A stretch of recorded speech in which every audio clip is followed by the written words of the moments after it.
digest. From lane to the new shining ground,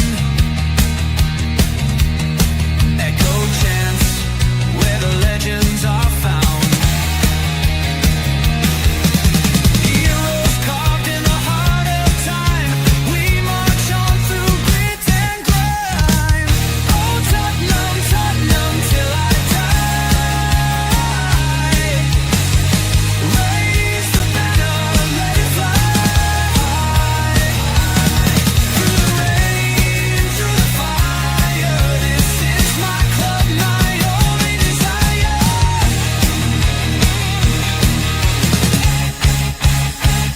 Oh Tottenham, Tottenham till I die. Raise the banner, let it fly high. Through the rain, through the fire, this is my club, my only desire. Echoes of King and Greaves in the air. Every goal, the sound declares. Heartbeats pound like a drummer's song, marching forward, fierce and strong. We're the ones who rise in the clash. Numbers running in a white shirt dash. History burns in the roaring crowd. Every game we scream it loud. I'm Tottenham, Tottenham till I die. Raise a banner, let it fly high. Through the rain, through the fire, this is my club, my only desire.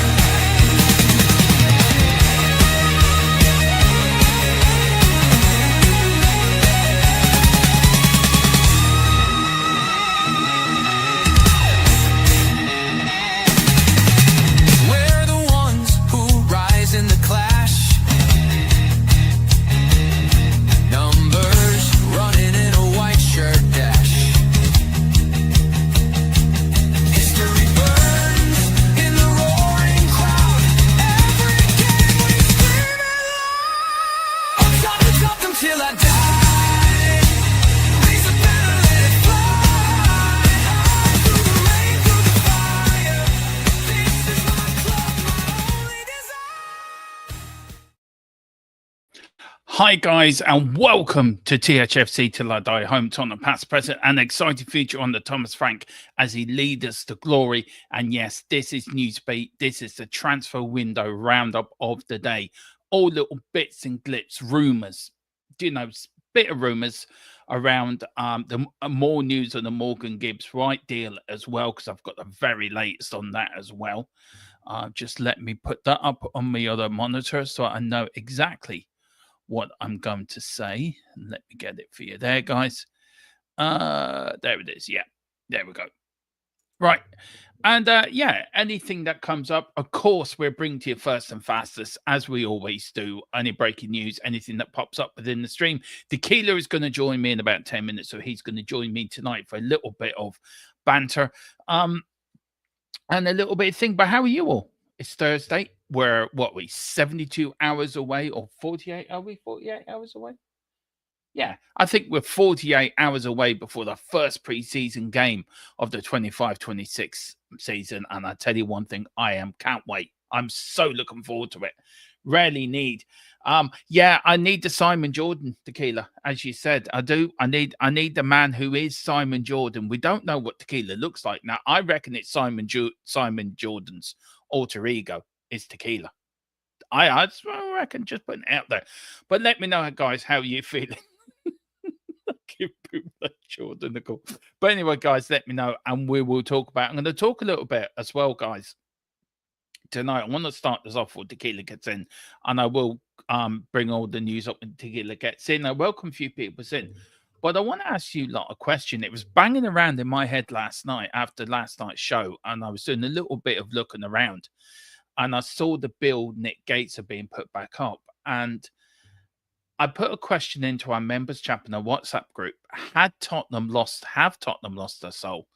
And Wayne Bonner, who's been a fan as long as I have, I think for 40 odd years, came back to me and said that Tottenham maybe getting a little bit of the soul back. And I want to know from you guys what you think.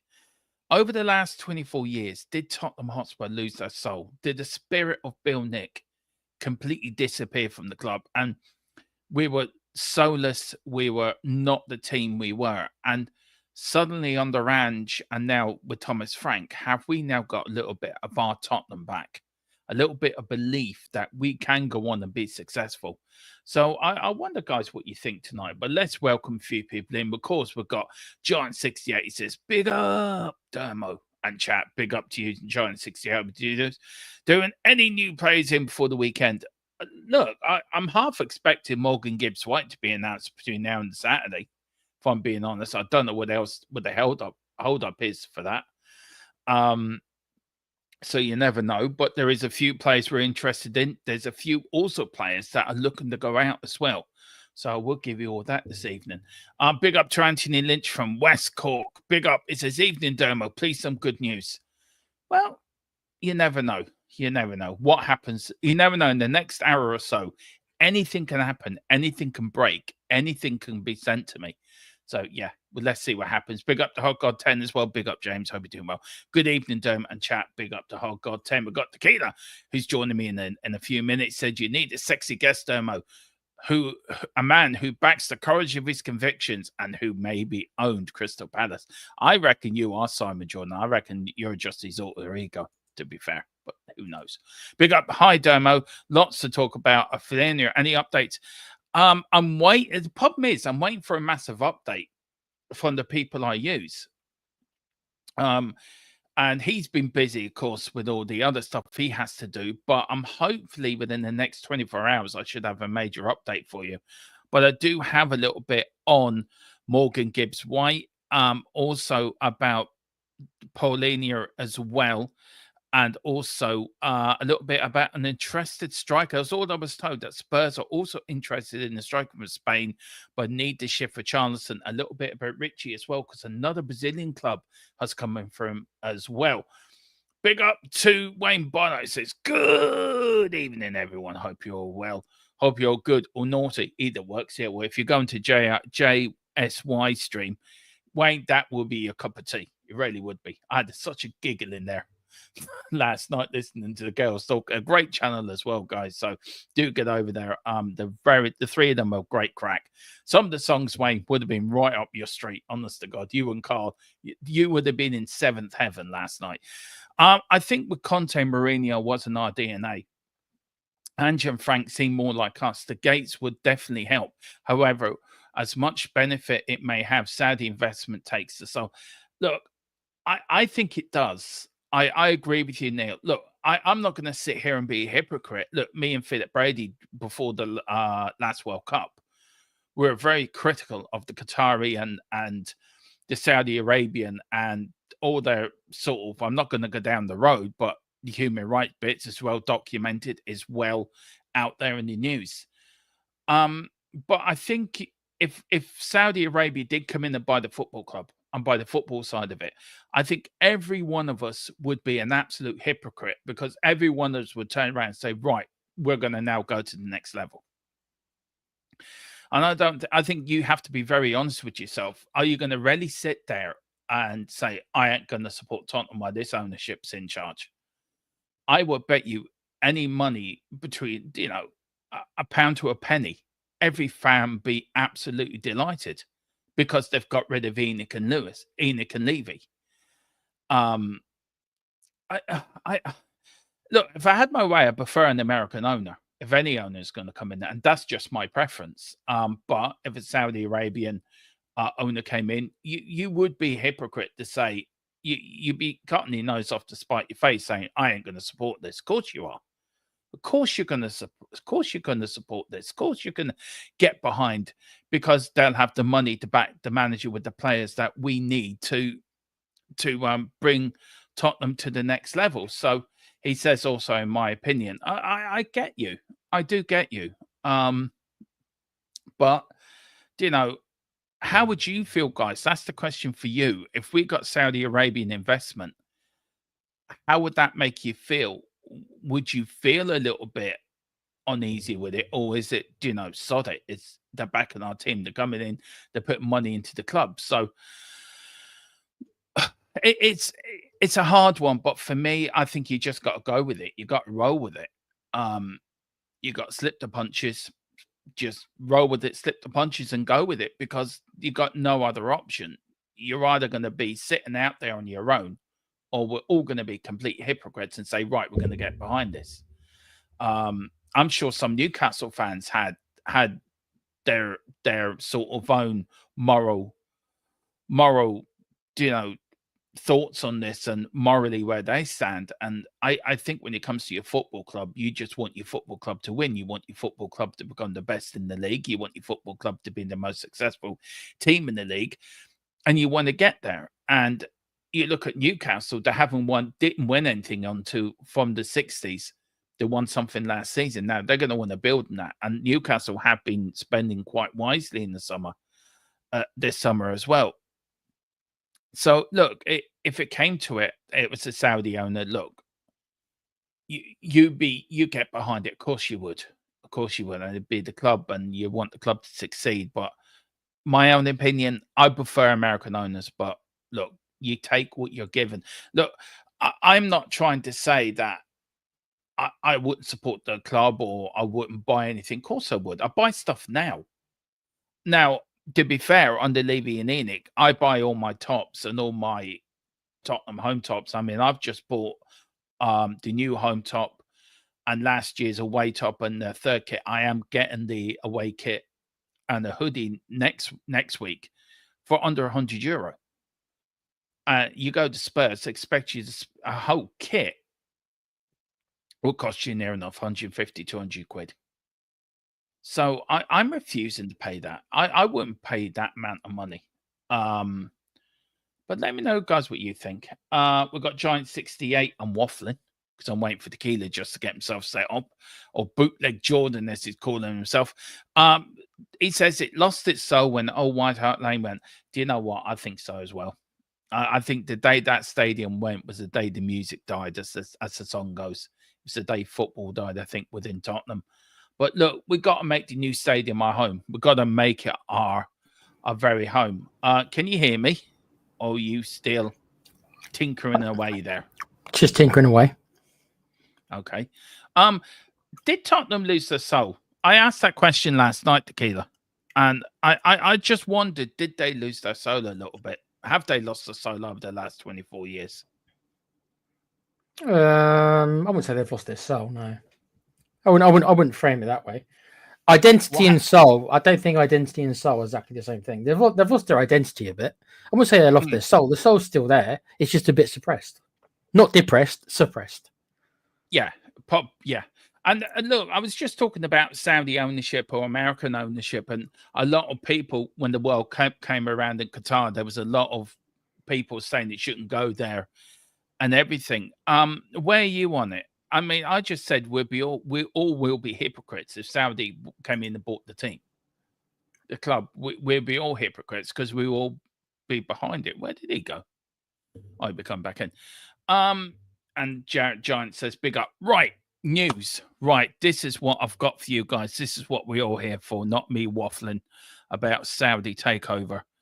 Right, let's do that. Tequila will be back in a minute." Right, I'm going to have this run across the bottom of the screen for a little bit, guys. It is reported that Morgan Gibbs White turned down a new contract at Notts Forest. Sorry about that. That's okay. And demanded to be released from his contract due to Spurs meeting his release clause. Player now in talks with Premier League and PFA to discuss the legality of the Forest actions. Look, we had Dan on the other day, Tequila, about this. Has it got a bit stupid now? Do you think Forest, right, you made your point, but the play we did meet. I mean, there's a rumor tonight that Spurs have gone in with a £65 million offer for him, a second bid. Do you think if they have gone in with the 65 million, that 5 million is just to smooth the way to let Morgan Gibbs White come to Spurs? I reckon this chairman Don't know him personally, but how he comes across, I don't think he cares that much about the extra 5 million. I think it's more about him saving face and how he's going to come across now. I think the only way I think this probably goes through now, unless Levy offers even more, if you start pushing it up to the 18 million mark, is he worth 18 million? I have my doubts. But if they start pushing it to that mark, then they might have to sell at that. But it's going to be up to Gibbs White. If he really wants to join Spurs, unfortunately, and no, we don't like seeing this. If it's one of our players, we wouldn't be happy about it either. But he needs to make a fuss. And we don't know. He needs to make a fuss. He needs to maybe put in a transfer request, or he needs to make it very clear, at least privately, if not publicly, that he wants to go. I'm not condoning that because we'd hate it if one of our players did. But... yeah. But he has said that today. He says he wants this sorted out by Monday before Nottingham Forest go off in their pre-season camp to Portugal. So he has said it already. It's obvious. It's obvious that he wants to come. I think that's pretty obvious by now. Yeah. He wouldn't have agreed personal terms in the first place if he didn't want to come. But it's just like, I think he's going to have to, unfortunately, paint himself as the villain and push it through himself. We talk about player power all the time, Dermo, and they have a lot. Yeah. They do. If he really wants out, he'll probably get out. But I think he's got to do something because otherwise, I can see this just going round in circles. He's going to end up being like that bloke we were after from Chelsea. What was his fella's name? Remember every week we were linked with him. Gallagher. That's it. Yeah. Look, I think I think personally this will be done before Saturday. I do. I think it'll be done over the next 48 hours. I do. I really do think next 48 hours, 72 to 48 hours, I think it'll be done. If it's not, I think we should move on because I don't think we want to waste the rest of the transfer window chasing the one that got away, particularly, and leaving us. Well, I think. Look, I think as a club, you should be able to go on multiple fronts, go after multiple players. I mean, if you're a club at Tottenham size, I mean, if you're just going after, you can only do one transfer at a time. I think that's pretty ridiculous. I get your point about moving on, but I don't think we should let this one go because he desperately wants to come to Spurs. Spurs want him. Thomas Frank wants him. And if Thomas Frank wants him, then he should go. And I think Tottenham should have enough about them to say, right, we'll have a team on this deal, we'll have a team on that deal, and we'll have a team on this deal. I don't really mean move when I say move on. I don't mean to other positions. You're right. There's no reason why that shouldn't happen. But if we're after for argument's sake, let's call him a box-to-box, a number 8, then I'd like to think that we have a short list and there's more than just one player. So I think we need to be progressing now to try and get the backup in. Even if we don't actually go for, we need to put in, because this could drag on and on, Dermo. This could be one of those things that drags on until deadline day. Don't tell me it can't, because it easily can. And you know what Levy's like with deadline day. Don't be shocked if he ends up arguing with them the whole summer, and then at the end of the transfer window, he finally says, "Okay, have your 80 million," and then they accept it on deadline day. There is rumours that actually Forest have done that. Tottenham are now counter-suing or counter-writing to Forest because they haven't done something legally. So Forest are not cleaning this, by the way. And I know, look, as I said before, and we said it the other day, Tequila, tapping up happens everywhere. Do you know, it happens everywhere. It happens in business. It happens in sport. I watch Formula One. How much tapping up goes on in Formula One? I mean, like, you're looking at the moment, Max Verstappen going from Red Bull, possibly to Mercedes. And Toto Wolff is openly saying I want Max Verstappen in my car. They were talking last week in Geneva. I mean, if that isn't tapping up, what isn't? And we know it goes on in sport. We know Tottenham have tapped up plenty of players. We've seen Levy meeting with managers before managers have been fired. Do you remember? We saw him meeting with Ramos before Isak Martignol. Yeah. Another reason why I just really I dislike the man, but that's not the point. The point is that we know that he's done it before, and would be naive to think that they don't all do it. Dermo, I bet you every chairman does it. Every one of them. Jordan even admitted he did. Yeah, of course. The other day. Yeah, of course he did. Yeah. Look, it's right. Look, it's part of the game. Tapping up in football's been there since the day the game started. And as you said the other day, there's lots of ways to do it as well. If you don't do it directly, then you get a mate of a mates to do it. You do it while they're on England duty or international duty, or just friends in real life. You know, you get an ex-player who used to play with them. We know. Come on, It's called networking. Everybody networks. Everybody does it. So everyone does do it. Just want to say, Giant 68 says Tequila, big up to big up, you. mate. Big up to Gaza 991 says my feeling is it will be sorted tomorrow for Morgan Gibbs. Well, I think so. I reckon by Saturday it'll be sorted. Big up to Rhino. Big up Rhino. I hope you're doing well. He hasn't been too great recently. Big up Rhino. So I hope you're doing well, sir. Hope you're feeling better. And I think you're on tomorrow with me and the podcast. The podcast is tomorrow, guys. Dave can't make it because of Dave's not very well at the moment, personal reasons. Got a bit of a cold, so he says I can't make it, Dermo. So that's fine. He will be back. I think in the weeks or so time, in 2 weeks' time, I think we'll be back. But Paul and Ryan are joining me tomorrow at 1 o'clock for the podcast. So it's going to be interesting. And then Paul's joining me tomorrow evening. And I can't, unfortunately, Dermo, I can't make it tomorrow afternoon. I've got a hospital appointment. I know So that. I can't make it, bro. Sorry. I wasn't thinking that's why I've got Ryan and Paul coming on, because I know you can't make it all the time, man. So that's fair enough. So yeah, joining me tomorrow, and then of course we've got the podcast on Sunday, the football deal will die, and also we've got the watch along. I can't wait for the watch along, Tequila. I am so looking forward to the watch along. I can't wait to get going, to get watching along Tottenham. Watch Tottenham. It's been a long summer without the Spurs, and the mighty Spurs are playing again. Had to pay for my Spurs play today. 53 fecking euro. Screw that, Dermo. Screw that, Dermo. You've got a VPN, mate. You don't need to. Yeah, but I know I'm not going to spend hours trying to look for a stream. I might as well just get it off Tottenham. You know, I can't bring myself, and I haven't in about 12 years. I used to buy. I told you before, Dermo. I used to buy the end of season DVD every single year. Yeah, I had to stop because I could not, in good conscience, this is just me personally, give my money to Daniel Levy. I couldn't. You can find them on YouTube, by the way.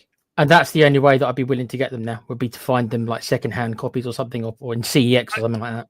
I tell you what, I watched the other night the 1988-89 review of Tottenham's review of the season on YouTube.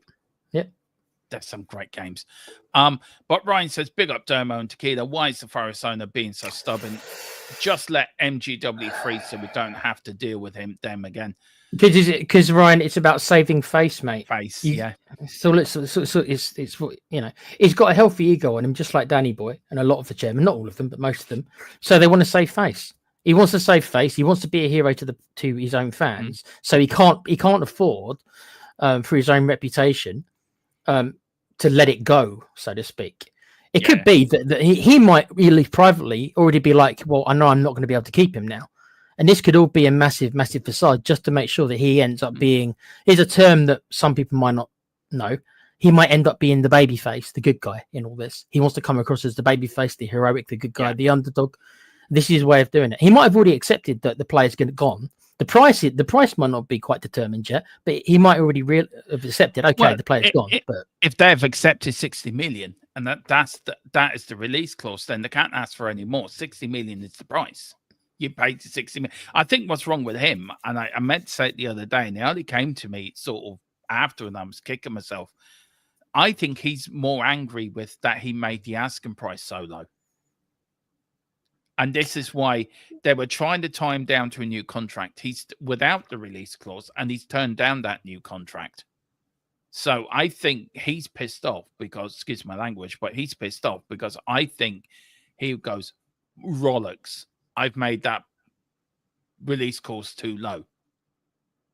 Do you know? Yeah, it could be that. And again, that comes once again down to him protecting his reputation. He doesn't want to come across or be seen as an idiot or as someone who screwed up. You know, he doesn't want that. He wants to, dude, these billionaires with their egos. I mean, come on, Dermo. I know.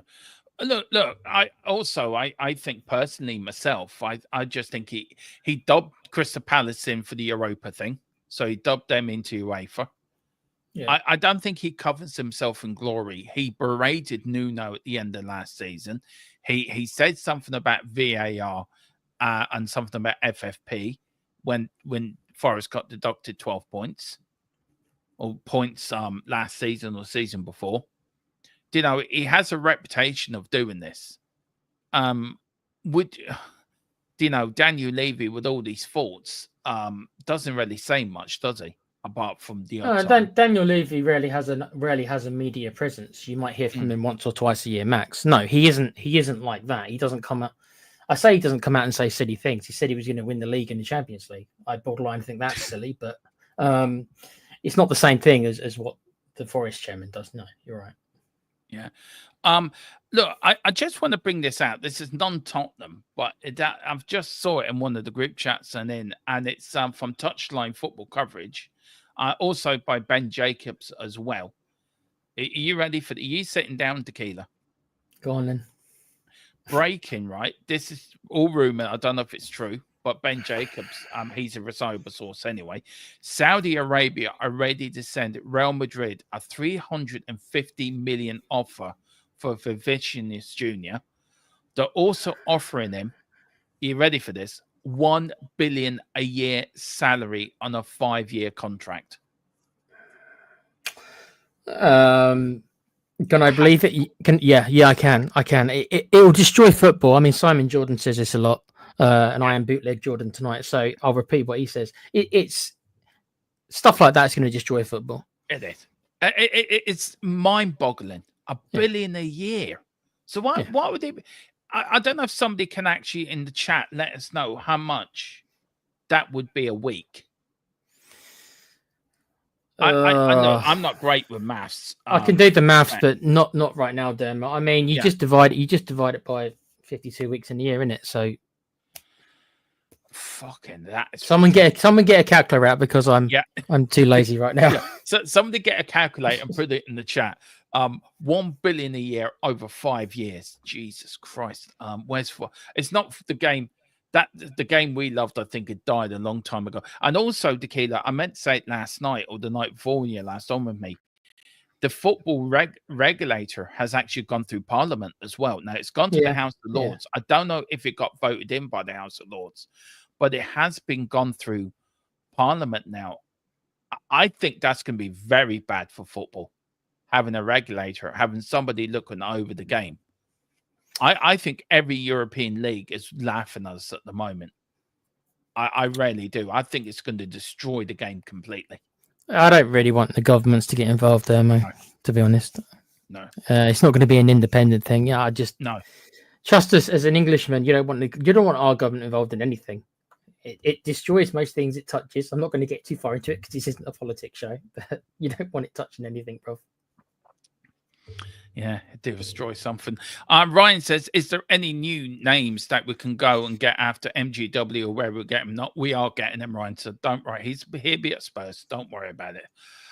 When are the under-21 friendlies? I will let you know in the next 10 minutes. Let me just look it up. And let me see. So do you want to take the next question there, Tequila? Have you started? No, just go down. Hang on. There we go. Talk about that for a minute. English women losing 2-0 to Sweden. Yeah. I don't follow the women's game that closely, but that's not very good, is it? We should be beating Sweden, I would have thought. Yeah, but that's the other question I was going to ask you. Last night, I was talking about investment into the women's game, and that Tottenham are building a women's academy for the women's side of the game. And a few people are slating it, saying it's not good. They shouldn't be that. But we both know Ellie, who was one of the original Spurs ladies, the first ones to play as a Tottenham lady. She is one of the founding members, I think, of the Tottenham women's side in the 70s and 80s.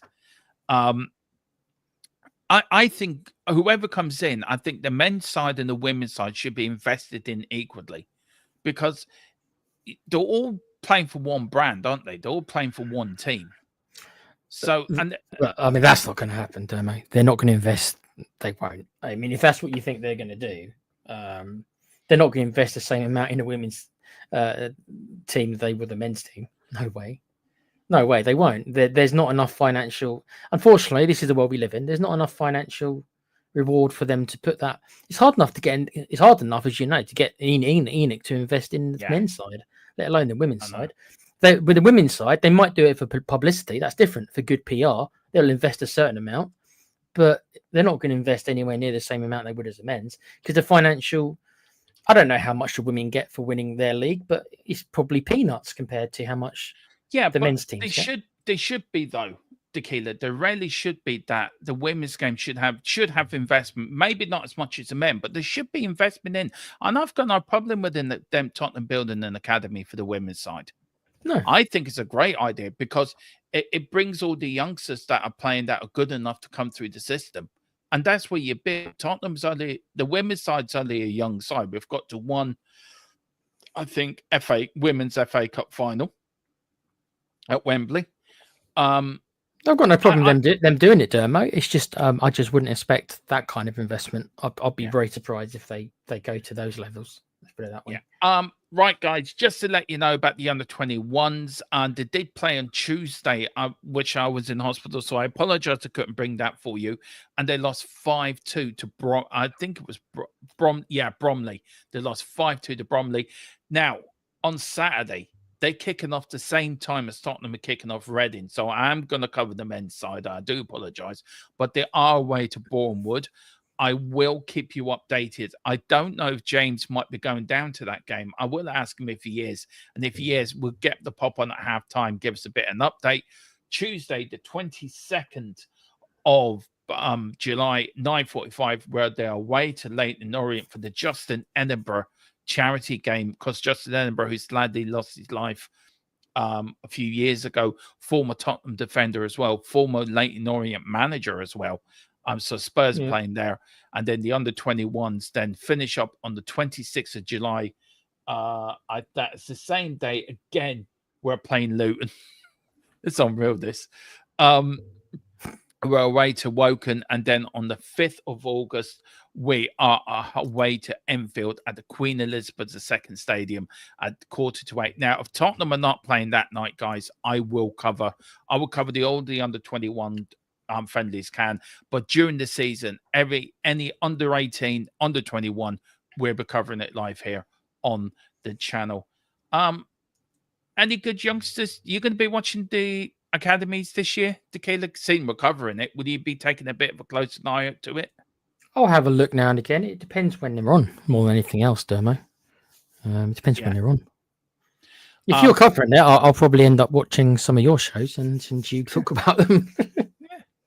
I do know what I just going this season. I'm throwing myself into as much content as I can because I really want to build this channel up as much the way we can. Before, but I want to be at 3K this time next year. That is my aim. Big up to Tony YouTube. I think you're joining me tomorrow night, Tony. So hopefully you can.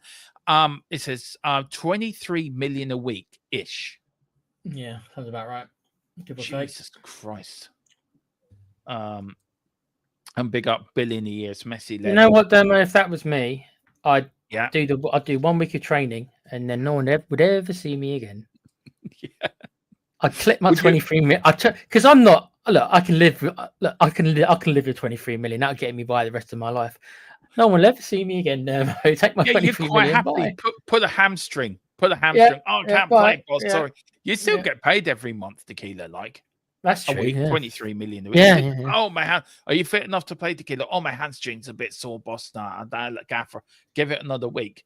That is just crazy. That is absolutely crazy. Why would he ever need to play football after that? Let's say he spends a year there, gets the billion. Mate, retire, buy an island or two, hire, buy yourself 20 yachts. And all loads of pretty women every night. You know, I'm going. Don't bother about nothing else, bro. If you're getting that much money. So basically, you do what you do that now. You've got yachts. Yeah. Live the way I live. Yeah. Live the Simon Jordan way. Guys, let's get into it. Let's get into some of the news about some good news, some bad news, some rumors, and some little bit of. I did a bit of research today on one player. Which I think might be coming to Tottenham.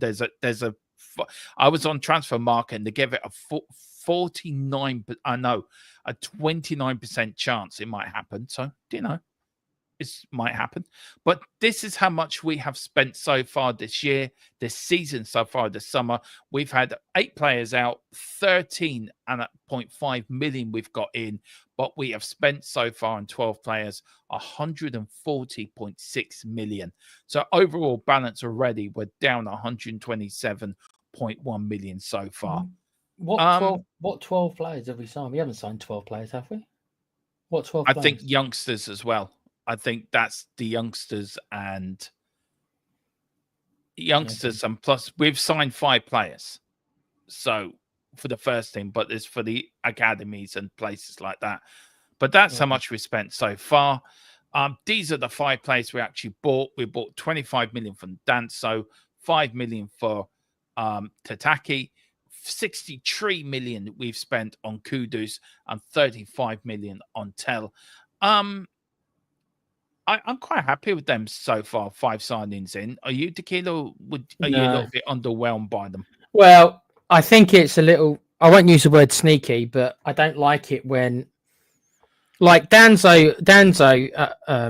Yeah, I consider him a last season signing. Tel, I don't, because Tel was on loan. I consider Danzo a last season signing. They might not, but I do.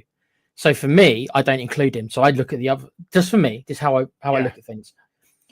I don't think we should have bought Tel. I think we should have given him another loan. I think. Yeah, I said that at the time as well. Actually, you both said that. I don't know enough about the young chap from the Asian League. J League. Did he come from J League? Yeah, I tell you one thing. I've watched highlights of him, Tequila. He is a baller. He really is. He is a great. He's a great little player. He really is. He's one for the future, so I'm not going to be too harsh. But I like the price tag. This has been my problem with Archie Gray. Not the lad's fault, of course, but there's a difference. You buy a youngster like this Dermo for 5 million, and then you spend 42 million on Gray. This is more in the Bergville kind of. This is what you do if you're going to buy youngsters. These are the kind of youngsters you get: low fee, low risk, stuff like that. With Gray, and it's not the lad's fault. I'm not blaming him himself. But massive expectations on that poor lad, because 42 million for a player who never even played in a Premiership, insane. But this kid is more like a Bergville. So hopefully, if he's anything like Bergville, we might be onto a gem. Kudos, I think, is a good player. I don't think he's a world-class player. I think he's a very good player, and he's got potential, and he's a good age. And so Jazz is kind of right. It is a little bit disingenuous, not from you, Dermo, but it is because 2 of them feel like last season's signing. Yeah, they are. I get it. I do get it. If you want to be critical, if you want to be, you can probably say we've only really signed 2 new players.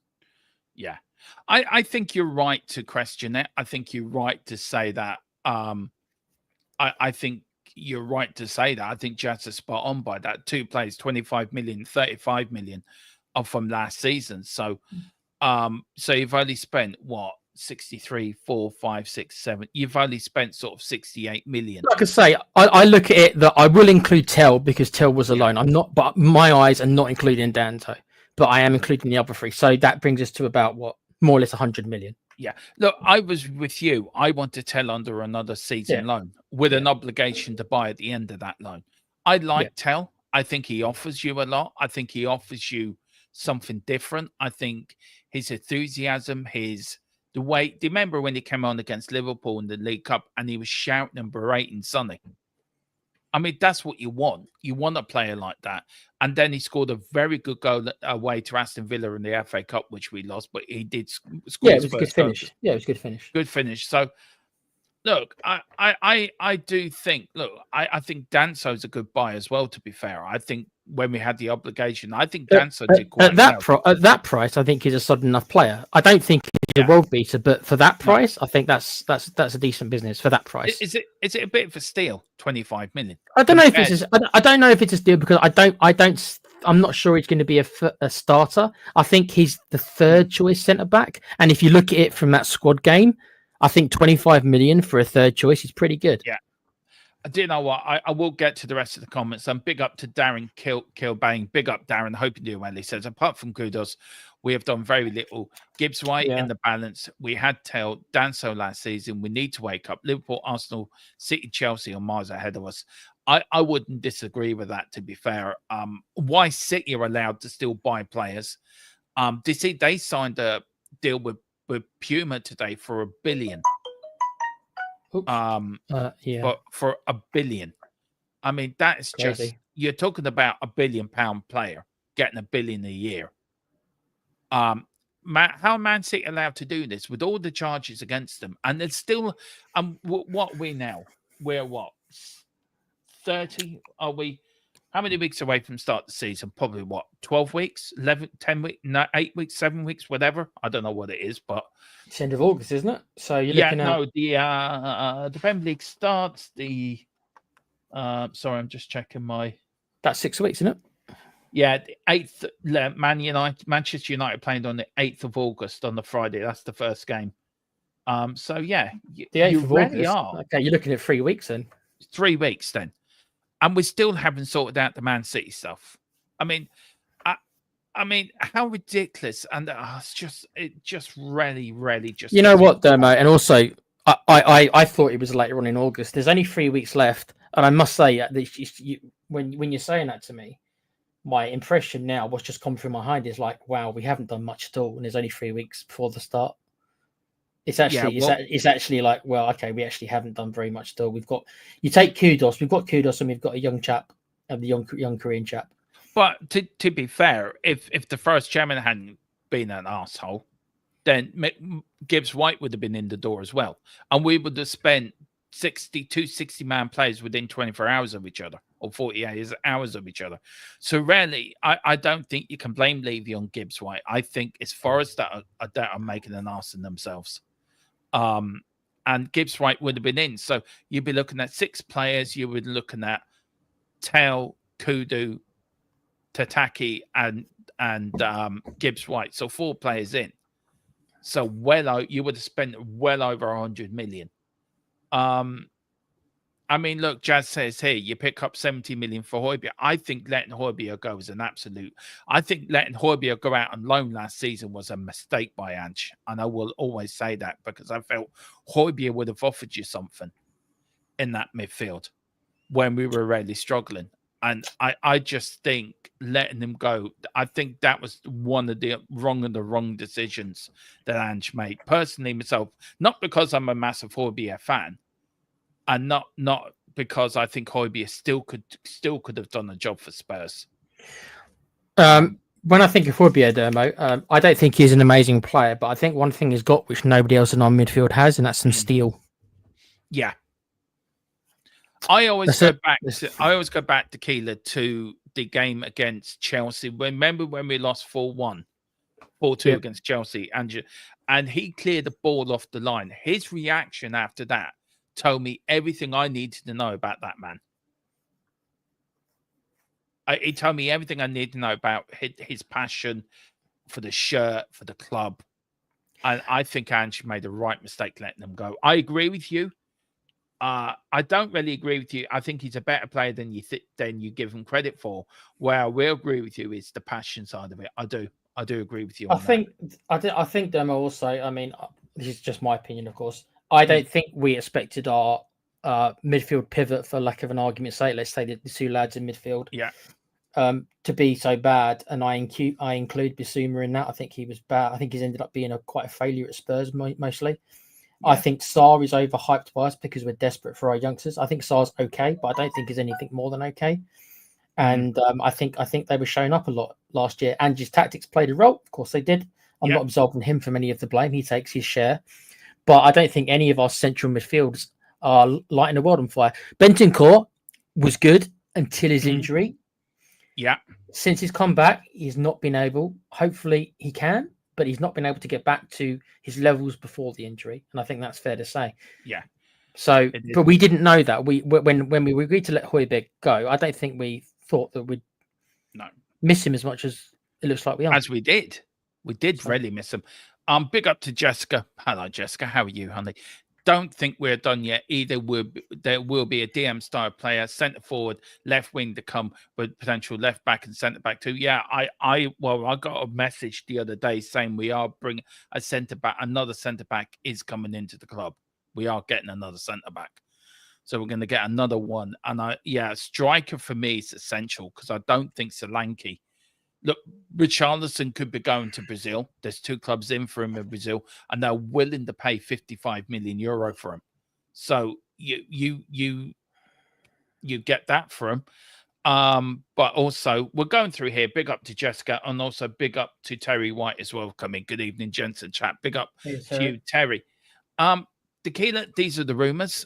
There is a rumor going around that Dragusin could be off to AC Milan, Basuma could be off to Juventus, Brian Hill could be off to Greece. Tottenham are in for the player from RB Leipzig, Luis Obende, and also Tottenham are one of the clubs, as well as Liverpool and Arsenal, for Irish defender Nathan Collins. Now, let's talk about Dragusin and Basuma possibly going to AC Milan, Serie A, going to AC Milan and Juventus respectively. Basuma, I think, needs to go. For me personally, I think he needs to move. Dragusin, do you know what? Everyone seems to be quite hard on Dragusin. I don't think he's as bad as a defender as everyone's making him out to be. But with the defenders we've got coming in, is he going to be surplus to requirements? I think he is. And I don't think his agents helped him either, by the way, with all the debacle that when he wasn't getting regular football, his agent was popping up every 5 minutes. Oh, he might be going off to this club. He might be going over to that club. So on the 2 players there that could be going out, would you agree? There's 50 million there for both of them. That's their current value, 25 million each. I think that value is probably about right. I think we paid 32 for Dragusin. I'm just remembering. I don't think he's increased his standing at all since he's been there. No. So that sounds about right. And Basuma for me has been poor more than he's been good. He's had the occasional. I'm not saying he's never had a good game, but more often than not, he doesn't. At least for me. So I'm not unhappy to see either leave. And Dragusin is a bit of a shame because he obviously has something about him. When you see him play for his international side, he's much better. So does that just mean that he just doesn't? Maybe he's not a happy chap. Maybe Dermo. Not everybody acclimatized to England. Not everyone likes living in England. It could be that he doesn't like living here, and maybe that's why his agents put up such a fuss, because the lad's been unhappy since day one. And if that's the case, then he should go. And also, it looks like that Danzo's gone ahead of him in the pecking order, so he'll be 4th choice.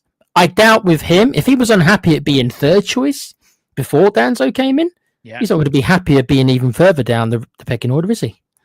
But if, as Jessica says here, Frank plays 3 at the back. He says Dragusin is great in the back 3. Just watch these games back in the 3. But he did play well in the Euros. I have to say he really did. But if he does play 3, then is there a shout to keep him around? Because you're going to need 6 centre backs, then, aren't you? If Frank's going to play 3 at the back, I think if you're going to play 4 at the back, I think you need at least 5 first choice centre halves. Yeah. If you're going to play 3 at the back, I think you need at least 7, maybe even 8 first choice, first teamers who are centre halves. You're going to play 3 at the back. If so, there's no.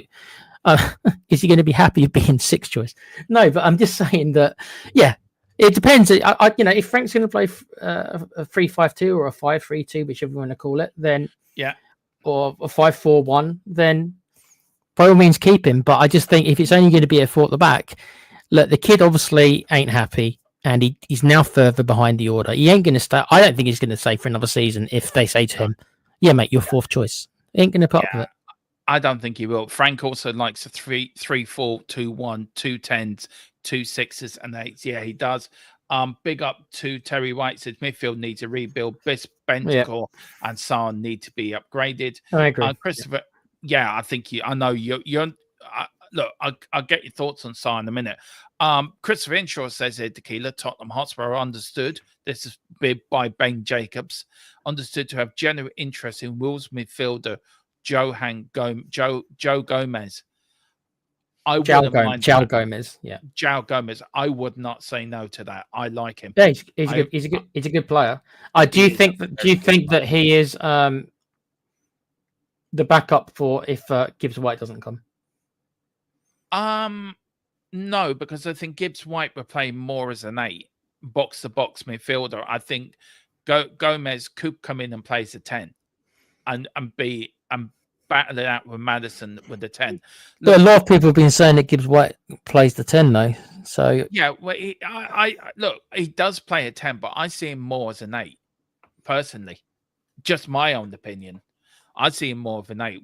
We need that box to box midfielder. We need that Roy Keane type, Graham Roberts type midfielder. I wish we had Roy Keane. You saw what I put in the members chat. Yeah. Did you see what? But I had the pleasure of watching Roy Keane play for my country, playing for Ireland, and it was like you must have lived vicariously through him, Dermo, because he carried. He was such a passionate man. He must have been great to support a man like that.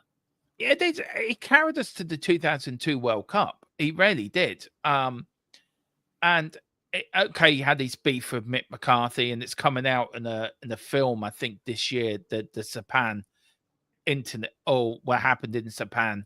I'd be interested to see, because at the time I was very much, how dare you walk out of the country before a World Cup? How dare you let your country down? You're an embarrassment. But as years have gone on, and as I got older, I saw, and it's more come out about it. I'm more going to Roy Keane. Do you know what? You had a point. You don't go to a World Cup and not be prepared for it. He wanted higher standards, Dermo. You got to remember, this is the captain of Manchester United, won all these titles and all these titles, right? So listen to the man. He's obviously knows how to win. He dominated English football for many years under Ferguson, and obviously Keane was his captain for a lot of that. Yeah. Listen to the man. If he tells you that standards are not high enough, then do something about it. That's how I feel. Yeah, I'm not Irish, so it's easy for me to say, I guess. I know, I agree with you, but at the time when it happened, I was very much, you're a traitor. And I would say to his face as well, if he ever came on here, I'd say that to him as well.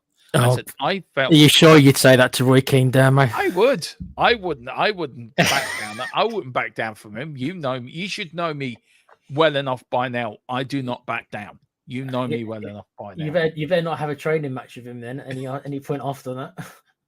Yeah, just as Haaland's father, what happened in the Man City. Yeah. He held that grudge for a while. Yeah. And also Patrick Vieira when they tried to fight him in the tunnel. He was protecting his mate Gary Neville. Gary Neville was sitting there being all meek, and there's Roy Keane defending him. Bless. Just very quickly, I'll just want to go back, and then we'll get to the chat quickly, because some people are big up to Johnny. He says, "Oi, oi, oi, oi, legends, big up." Ryan saying Dermo can be fiery. See, he can. Nathan Collins, plays for Brentford, played under Frank. Look, he hasn't. I know if Dave Harris is watching, he's probably going to chuck everything soft at the telly at the moment. Do you hate him? Does he? Yeah, well, he played shit for Ireland. Let's put it this way: Ireland hasn't been the greatest international team in the world, and he hasn't basically played well for us either, especially under that Egypt, who I will not name because I never wanted him as manager in the first place. I never liked him. I never wanted him. And within 15 minutes of watching him in his first game against Ukraine, I wanted him out. And I stood there for 2 years, anti whatever his name is, because I've forgotten. He's moved on. We've got a new manager now. We've got a Scandinavian king in charge who's going to take us to the World Cup. I thought you weren't that impressed with him either. I remember you covering their first game. No. I'll give him a chance now. He's going to get us to the World Cup. I'm giving him a chance. But Nathan Collins, do you think that'd be a good move by Frank to bring in a player he's played with before and also Premier League proven? Can he cover multiple positions, or is he just a centre half? I think he's a centre half. He can play left and right back, I think. The only reason I say that is because I'm not sure he starts for us. I think if Dragou goes, I can see him being a like for like with Dragou, who is going to be probably fourth choice, I would think. This is assuming Romero stays, right? I'm assuming Romero's staying at this point. Romero's not going anywhere. Romero would not be going anywhere. If he's all right to come in, obviously he's going to know the manager, which is going to be a massive bonus. He'll know the manager will know him. But I can't see him starting. Like I say, he'll be a squad player, and I guess for a squad player, I'll go with the manager if he thinks he's. The name doesn't jump out at me as being like, wow, I can't believe we're in for him, Dermo. You've said it yourself; he's not that impressive in international level, so I'm not exactly giddy about signing him. But no, but I think what he does give you, he gives you that bit of I won't give up. Do you know what I mean? He'll give you that dogged, a bit like Seamus Coleman for Everton. He'll give it his all. That's what you want. He played for the shirt. He played for the badge. He may not be the greatest player in the world, but he'll give you commitment, 110% commitment. I think we should be looking for better, but for that price, and if that is the price range we're looking at, then probably you're not going to get anything that much better for. Well, that's in euros, isn't it? So you're looking at about 25 million or something. So for that price nowadays, that probably is what you're going to get. Do I think we should be aiming higher? Well, yeah, but are you looking at over 30 million quid in pounds? No, pounds is less, isn't it, than euros? No, because I paid for it was £45 for Spurs pay, and I paid €53. Yeah, so it's underneath. So I mean, you put 28 million euros. Yeah. So. Whenever I go over to England, I lose money. When I come back, I always gain it coming back. But when I go over, I lose money. I lose from euros to pounds, and when I come back, I gain from pound. It's about 25 million off the top of my head. I'm going to say. Yeah. So, Christopher Inshaw's big up to Chris. Also from Ben Jacobs, Tottenham have been linked with Japanese central defensive midfielder Kashu Sano for a while. So that's something to look out to as well. Now, there is a striker there, Tequila, which only Tottenham are interested in. This is his name is Luisa Opende. He is a centre forward, second striker, and an attacking midfielder. These are his stats from last season. Now, in the Bundesliga, he scored 9 goals out of 33 appearances with 9 assists. In the Champions League, he scored one goal in 8 appearances and 2 assists. In the German equivalent of the FA Cup, he scored 3 goals in 4 appearances. So total for the whole season, 45 appearances, 13 goals and 11 assists. Now he can play as a centre forward, second striker, or an attacking midfielder. Now, on transfer market, his current value is around 50 million euro. I mean, I got tonight as well from the people I use that we use that Spurs are also interested in a striker from Spain, but need to shift Richarlison before making any serious moves. Are you would this be a good buy for Spurs? Or do you think you want a more prolific goal scorer of somebody like a Vlahovic or somebody like that up front? I think as our main striker, I don't think the goal return is high enough for the main striker. That goals and assists, for example, in the Bundesliga looks quite similar to what Solanke did, I think. Yeah. So I don't think as our main striker, but if, for example, for a Richarlison replacement, then I think he's an upgrade on Richarlison. But if you're talking about a 20 goals, right? Every team wants a 20 goal a season striker, right? We don't have one, and I don't think he is either. That's.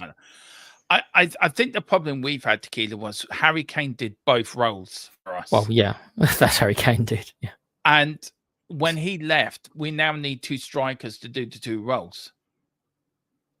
So. We've rarely shot ourselves in the foot because when we sold Harry Kane, we should have got the 2 strikers in to fill his role, and we didn't. And we've suffered for that. How many points did Harry Kane gain us within his time at Tottenham? How many times did the points he gained got us into the 4th place Champions League football, or got us a point out of a game, or won us a game? It's crazy. Yeah. I mean, I think Harry Kane probably gave us an extra 10 points a season.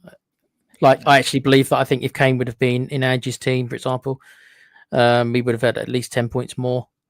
Yeah, for the 2 seasons he was here. Kane is that good. He scores. If we're in a tight game, it's 0-0. Kane's a player who can score out of nothing. And when you look at our players, how many of them do you think? Maybe Kudos is someone who can, maybe. Yeah. But But before Kudos, let's say, how many of our players have got that bit of magic in them? Do you really see? Maybe Madison, maybe. Yeah. Look. I think Madison does. I think Bergville was very good last season. I thought he showed a little bit of magic in the midfield. Some of his games were he played very well in some of the games. And some of the games you looked at what he did in midfield, Tequila, he was quite impressive. I think if you're going for a striker up front, I'm saying it again, Brennan Johnson as a striker. I think Brennan Johnson can move from the wing to the striker. I think that's his position because he has the talent of getting into the 6-yard box and being there at the right time. You look at all the great strikers, Tequila, over the years, that Gary Lineker, Gerd Muller, over the years. You're looking at who else? You're looking at Scalacci, players like that, all over the years. What they did, the bread and butter was the 6-yard area. You know, they got the goals. I just can't see him leading the line. I think if you're going to play Johnson up front, I think you need to play him alongside someone. Yeah, I think. Yeah, you do. Yeah, you know, maybe him and Solanke. I mean, somebody who's watched Brentford probably more than me. How often did Frank play 2 up front? Was he known for playing Frank 2 up does front? play 2 up front. I think he has done last season. Maybe him behind Solanke or playing off Solanke. Maybe. I think Solanke's more of a. I think you need a number 9. I think Solanke's more of a not a number 10, but as a second striker to play off the number 10. I don't think Solanke is your number 9 that's going to get you 25 goals, 20 goals a season, 15, 20 goals a season. I think Solanke's more of a second striker, link up with the number 9, and then link up then with the player that's playing on as the main striker. I think that's where he's good at. How many times did Solanke come deep last season? Yeah. Do you know? And there was nobody up there. If he had a second striker up there to link up with, I think you would have seen more goals from us. And we used to say the same thing about Harry Kane, no Dermo. All the time we'd say, why is he dropping so deep? The reason is because he had no creativity behind him. The idea is meant to be is that Madison and players like Bergville are meant to provide the creativity. Yeah. Solanke shouldn't be dropping deep to have to get the ball. That's not what he should be doing, is it? Yeah, but also don't forget Harry had Sonny. They had such a telepathic relationship together that Harry would drop deep and he would do a pass and Sonny would be there. Or Sonny would do a pass and Harry would be there. Do you see Solanke as much of a creator though, Demo? I don't. I'm not saying he can't ever do it, but I don't think that.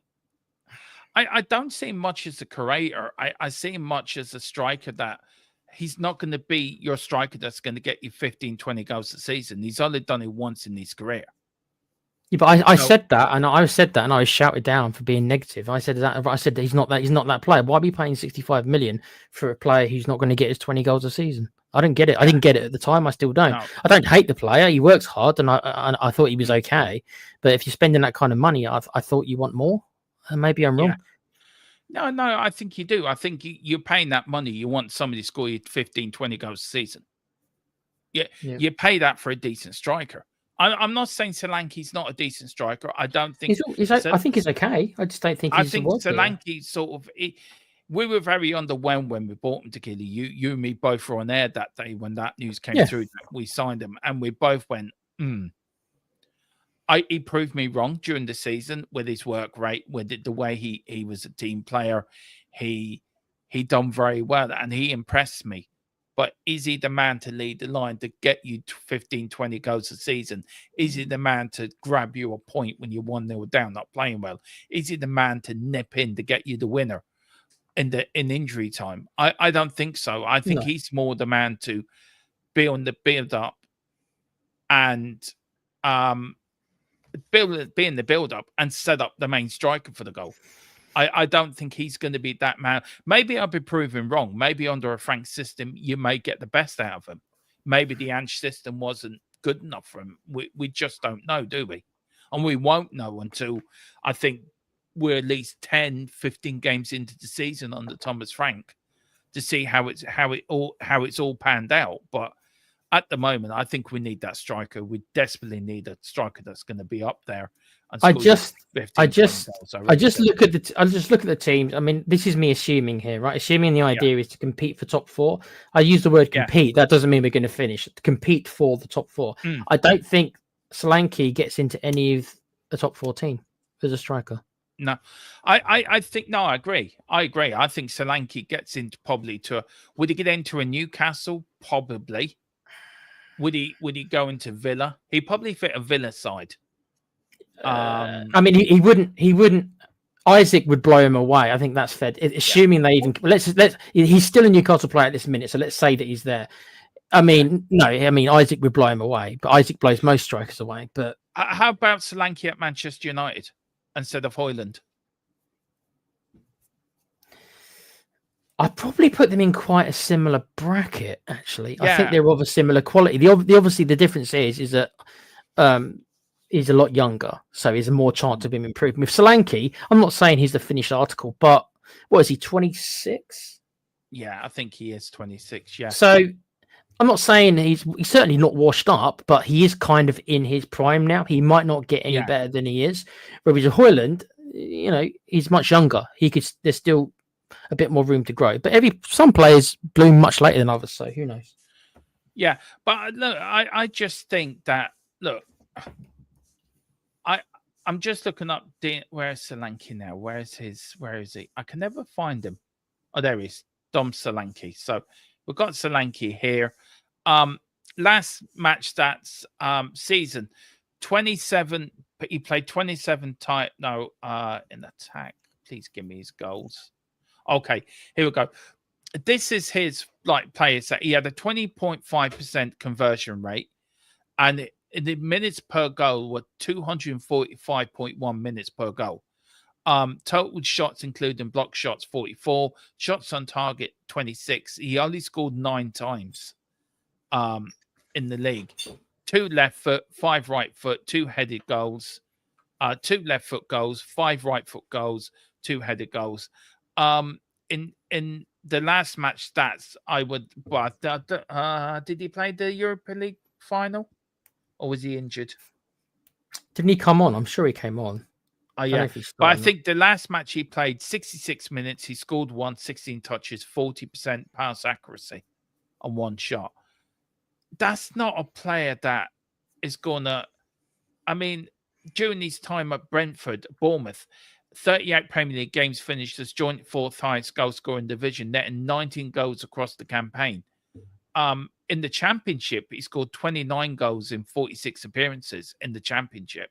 Yeah. And he's only the Championship's not Premier League level, but I'm sorry, I think we need a better striker than what we have. And I know Boris loves it. I know Boris thinks. I know. Boris stood by him. And Yeah. as I said, Dermo, I don't think he's been a complete catastrophe. It's not like I think he's the worst player ever.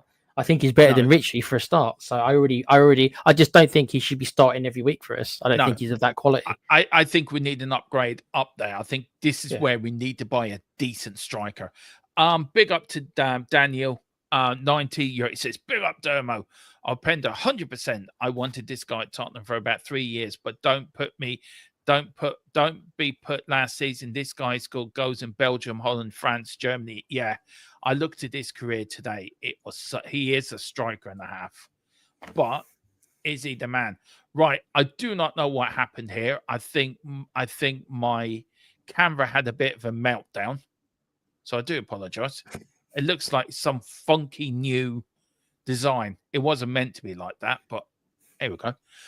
Now, this was reported on football.london, Tequila. I'm really sad by this. I'm angry. You've been talking about this guy as a future Spurs keeper, so you must be pretty upset. And trust me, Dermo, you know where I live. Why is he going there? Mate, you're going to hate it there. That's all I'm going to say. Do you know what? We were coming back from England, right? And I fell asleep on the bus, and we were going through Luton, and Mrs. Tron actually said to me when we got to the airport, Luton isn't much to... She called it... I will call it... As anyone from Luton, I apologise. This is Mrs. Tron's views, not the views of myself or the channel. Do you think that's got me legally fine? She called it a shithole. That's what she called it. I'll tell you a very quick story. I was born in Luton Hospital. Unlucky for me. My mum was so depressed and she was so worried about what I would turn into living in Luton that she sold our house when I was 2 years old. She couldn't wait to get out there as soon as I was born. That's the truth, mate. That says everything you want to know. She was concerned about what I'd become. This is what she told me much later in life. Yeah. Become a Luton fan and go to Luton games. And yeah. yeah. I could have been Dermo. I thought, thank God, eh? Yeah. Anyway, Tottenham have agreed a fee with Luton Town for Josh Keeley. Now, Josh Keeley there were on talks of offering Josh Keeley a new contract. They broke down. Football.London reported earlier this month that Spurs had been engaging in ongoing talks over a new contract for Keeley, but with an agreement unable to be found. Permanent move now looks to be on the cards with the potential long-term contract at League One side Luton and regular first-team football on the table as well as a chance to push for his international chance. I'm absolutely devastated by that. Absolutely devastated. Not just because he's an Irish coot, but how long have I been banging on about him? Most of last season and the summer as well. You have, but Dermo, I've got to say, even though it looks like he had a lot of potential, but kudos to the kid, not kudos, not kudos. Yeah. To the kid, because we've seen goalkeepers like Archie Whiteman and the like just sit around and nearly waste their whole careers just sitting around for an opportunity at Spurs. And most of the time, it never happens. They're lucky if they play one game a year. So, can you blame him? He probably saw them and thought, "I don't want to be that." But look, I don't want to be that, Dermo. I would have sold Austin and kept Keeley as a third goalkeeper. And I think what really pissed him off was when we bought Kingsky, and that that pushed him even further down the pecking order, didn't it? Yeah. Giant 68 says Mrs. Tron is not far wrong. No, she's not. So people are agreeing with you in the chat, by the way. Just get her attention. People are agreeing with you about Luton. She's bang on about Luton. Yeah, she is. Jessica says, wouldn't surprise me if Keeley deal. It does include a sell-on clause, not a buyback clause. I would have included a buyback clause, actually, personally, but that's just me. When we get first option, if he's going to be sold, then we can develop him, and he does bring it back in. Big up to you, Jessica. And she also says, I think I'll go for Openda and Vechovic. That's our forward line sorted and gives us Mads, Kulu, Oppenheimer, Kudos as our 10. Yeah. Jessica's. That sounds decent to me as well, but you're going to have to shift some people to make that happen. And I don't know if we can. Daniel said exactly the same thing happened to Martinez, had a shocking World Cup. People live in short-term thinking, saying he ain't the decent since the World Cup. When Nelly scored 20 league goals every season. Look, I know the kid. Can he crack it in the Premier League? Playing in Europe is one thing. Can you crack it in the Premier League? It's a whole different ball game. It rarely is. Well, Martinez is a very good player, but he still hasn't left Italy, is he? He's been there for a while. Well, he wants to go to AC Milan, but Juventus don't want to sell. Is it Juventus? Yeah, Juventus don't want to sell him to AC Milan. Yeah, I don't know if he's got any really. I'm sure we were linked with him when Conte was here, weren't we? We were. Who's at Inter Milan? Is it Conte's at Inter Milan? No, I don't think so. He was at Napoli. No, he was at Napoli. Oh, he's with Napoli. Yeah. Oh, yeah. The Inter Milan manager went to Saudi, didn't he? He was linked with us. Yeah. Well, Inzaghi, wasn't it? Yeah. That laugh was just because the killer's so excited because we might have Saudi owners. So that's just the killer getting excited. Oh yeah. Morgan Gibbs White, not again. Sets transfer deadline as Tottenham to start making second. But yeah, they did. They made a 65 million bid. We've talked enough about Gibbs White, so we are going to move on. But I'll read it out anyway. The outlet, says the Sports Web, says that the ball's in Tottenham Hotspur's court at the moment. Thomas Frank men have discussed making a second offer worth 65 million euro.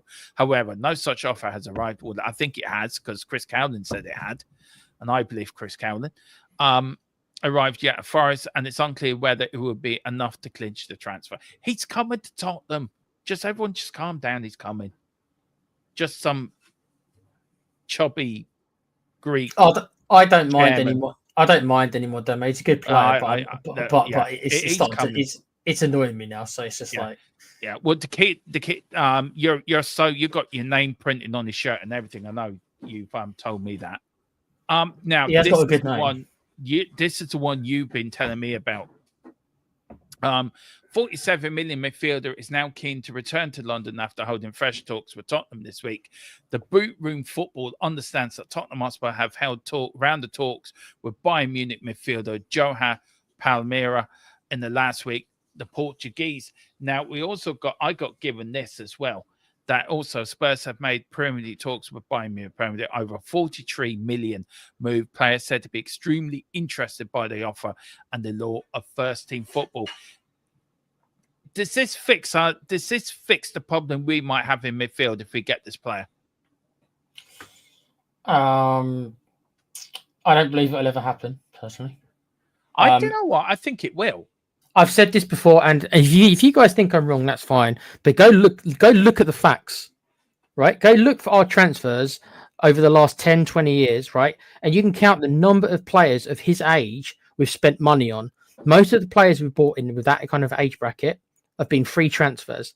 Players like Edgar Davies, players like Perisic, right? Yes, he's not quite as old as them. He's just under 30. I think he's 29. There's no resale value. Levy and Enoch do not buy players with no resale value. But they never have, and I'm convinced they never will. So for me, every time these kind of players come up, and I'm right, because we never do sign them.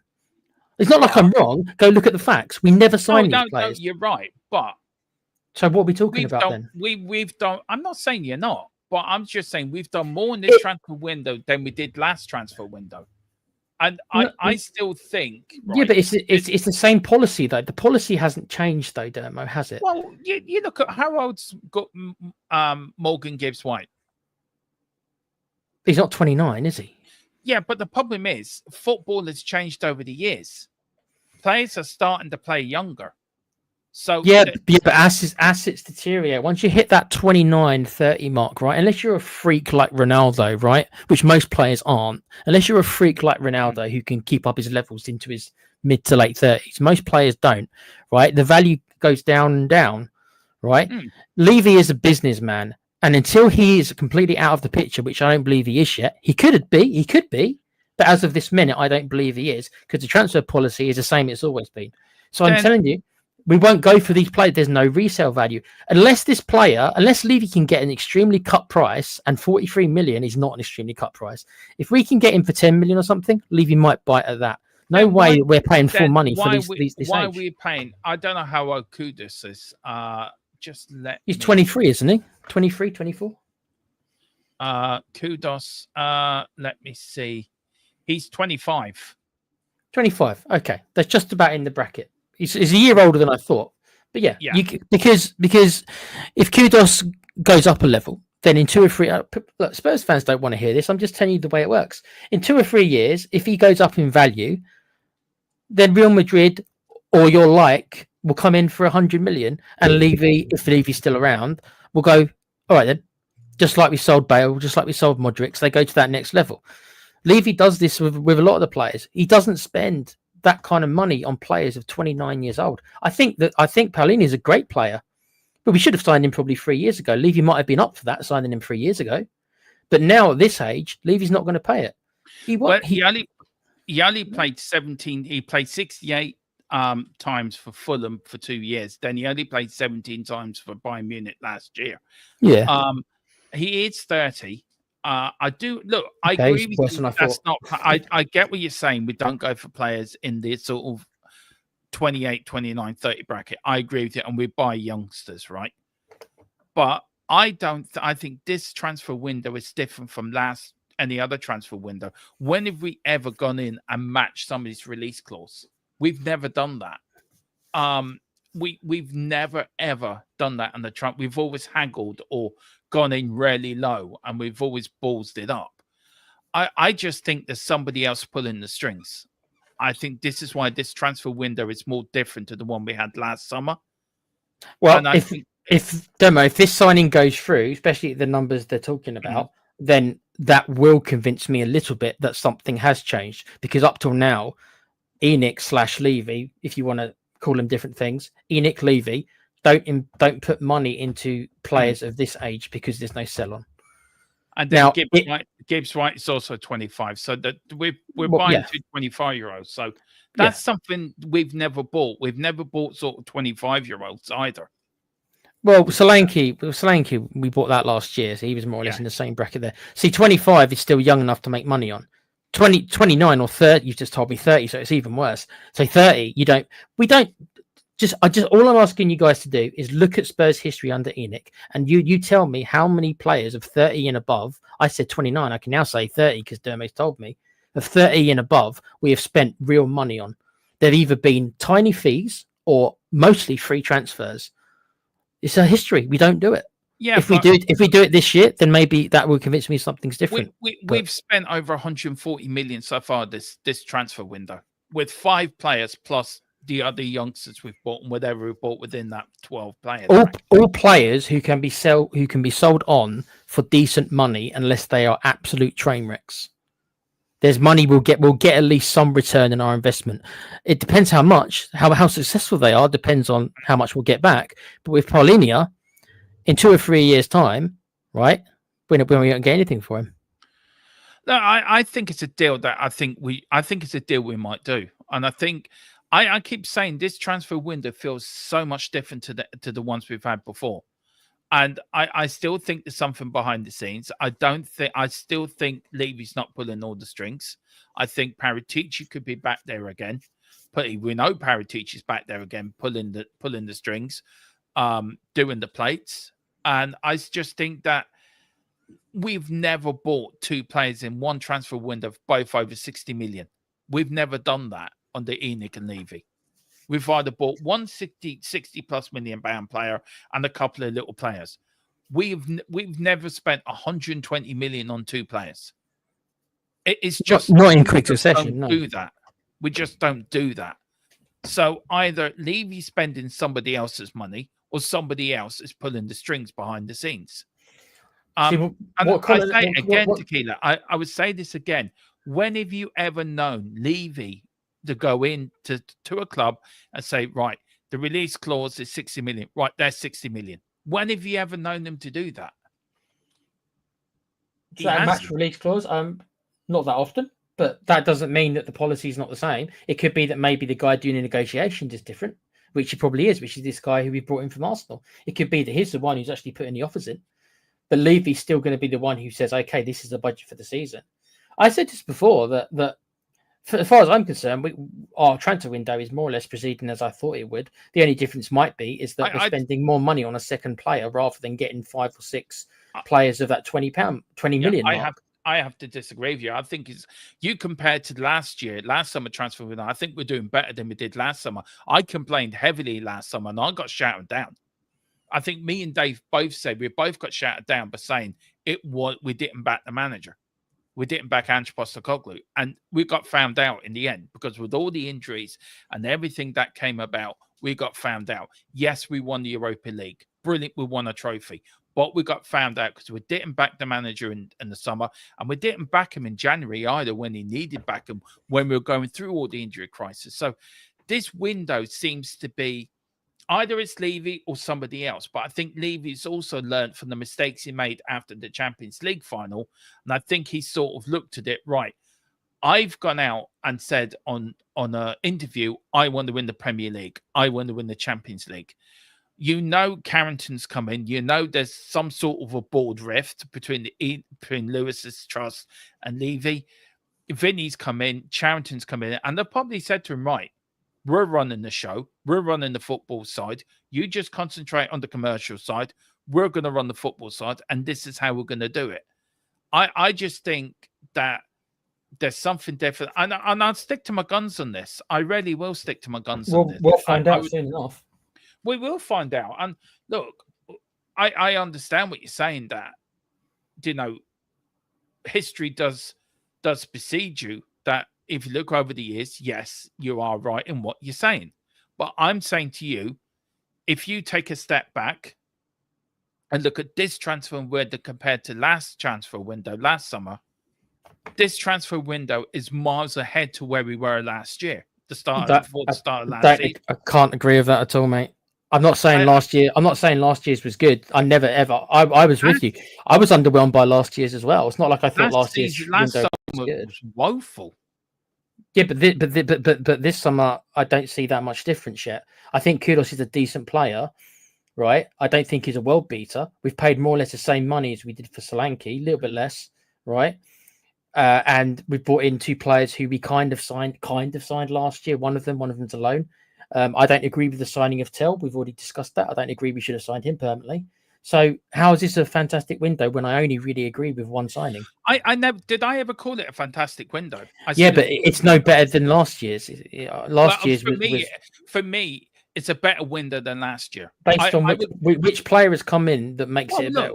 You're paying over 60 million for Kudos. You're paying 60 million for Gibbs White. Gibbs White hasn't joined us. You can't include that yet. We know he's coming to Keeler. No, we don't know. Dermo, we don't know he's coming until he's holding the shirt, taking the picture. Then tell me that he's signed. We don't know that he's coming. He's going to sign. I mean, but he hasn't yet, so that you can't include him. You can't say we've had a good window because you've got Gibbs White. He hasn't joined yet. After he joins, then you can get back to me and make those claims. Right now, you can't say, Dermo, you can't say he signed for us. He hasn't signed for us yet. You can't say that and use that. You can't use it for this argument. He hasn't signed yet, Dermo. You can't use it. I'm sorry. If you look, what did we buy last season? Did we back Ange Postecoglou? No. I mean, to be fair to you, it didn't matter if we did or not. And signed Timo Werner twice on loan. That says everything for me. But if you look at this transfer window compared to last year, it's a much better transfer window. And I say it again, and I'll stick to this. I'm going to stick to my guns, and I'm going to die on that hill if I have to. I know he hasn't signed yet, but how many have you ever known Tottenham within 24 hours buy a player for 63 million? Right, we're going to buy another player for 60 million. Not in the same week. No, you're right. You're right. When not in the same week, the speed at which it's done is not like Tottenham. The amounts overall, we would still be within. If we sign Gibbs White and all the other players, the amount we've spent is still in that kind of the amount we generally do spend. So I still can't sit here and say this has been an amazing transfer window. It's not been better than last year. I'd say it's about the same at the minute, but the window's not over yet. This is why I'm saying you can't use that part of the argument yet. You have to wait either until the window's closed and then we can really evaluate it. And you certainly can't say you can't currently include Gibbs White in it. Hopefully you're right and he signs next week, and then you can say to me, there you go. Now it's a better window, and I'll probably agree with you. But you can't say that this minute. He hasn't signed, Dermo. No. Look, I love having this debate with you. I like it because one thing I like about you, right? You, me have a debate, but we can have a really like we just had. But I'll tell you one thing: there's always respect in that debate, and that's why. I'm not slagging you off. I'm disagreeing with you, but I'm not slagging you off. I think you can disagree with someone's opinion, but you do it. You, me do it because I respect you. You respect me. I just wish there was more of that when people are debating each other. Do you know what I mean? Yeah, I just think. Yeah. Don't worry, guys. He just tells me behind the back. He hits me over the head with a base. It gives me a bit of a battering afterwards. You know, don't worry about it. I'm fine. I want to. I'm curious, right? Me and Dermo obviously don't agree. What about people in the chat? Yeah, that's a good point. You don't have to pick a side. It's not about picking a side. Oh, I get to win. But what do you think? Do you think? I think you should take Gibbs White out of the equation. If you guys want to include him, I can't stop you. But I'm going on currently at this minute in time. Do you think this window's been better than last windows? I'm curious. Shawnee says, I think people were mad because you started calling them out and judging mid window. You guys tended to be right, but most of us were saying we wanted experience plus youth. Yeah, okay, fair enough. That's fair. Yeah. That's fair. We've got 60 million is a 20 million player 3 years ago. It's just inflation. Yeah, exactly. Shawnee's with you. So Thanks, Team Tequila. Why is nobody Team Dermot? I'm sure there's Team Dermot. Yeah, we all know you're because you're the Simon Jordan of the channel. They're all going to flock to you. Yeah. Similar to this point. Yeah. Gibbs is a big no-no, says Gerard. Now Tottenham are considering Mason King loan after injuries setback. It will be a race against the clock for King to return to fitness once back on the field. Lily White Rose owner John Werner, speaking exclusively to Tottenham News, believes a loan move is on the cards. I think the first thing he would need to prove is his fitness. Werner said he's only got 1 year left on his contract, so he'll need to get back to fitness, and then it would be building up to January. It is really frustrating time to get an injury because I know the club were looking to take him on loan. I know a club were looking to take him on loan this year, and missing out on that opportunity because of an injury is very frustrating. However, I know the club value him very highly. Hopefully he has that opportunity to build his fitness up and gets another couple of years on his contract, and then maybe head out on loan from January. There's a young player could be going out. Now, also, a question here, which we are going to use probably in tomorrow night and probably also on the podcast tomorrow. 5 new signings, 123 million spent. Morgan Gibbs White move, and Tottenham still have a glaring issue. And that glaring issue is a number 6. But I tell you what, Tequila, we're going to leave this to another night, this debate, because I think that is debate worth having. I think that's on its own show. I'll quickly add Dermo. I mean, the rumours going around that we want the Wharton from Crystal Palace, but if anyone thinks that Daniel Levy, assuming it's still him pulling it, is going to spend 100 million, you got no chance. We've got Gerard saying, big up to David Clark, my nemesis. David Clark is my nemesis. He as Tequila brings balance to the force, David Clark's in there ready to jump on him and just a bit like a, you know, the power of the dark side. Pure chaos. Damn, pure chaos. Yeah, I like David Clark. Good man. And he's a top fella. Big up, David. Just look at Forest own this list of crazy moments since he has been their owner. The man's not all there. He's not, no. He's not. We will agree on that. Gibbs White is now done, so I'm counting him. So yes, it's been a good winner for Joe Lewis. Jesus, David. Okay, there you go. My side. Fucking hell. Big up to What's the Point, FC Tottenham, to consider hiring a school boss to bring the children here and there. Big up to Tequila Column as well, a member for 21 months. Wow, that's loyalty.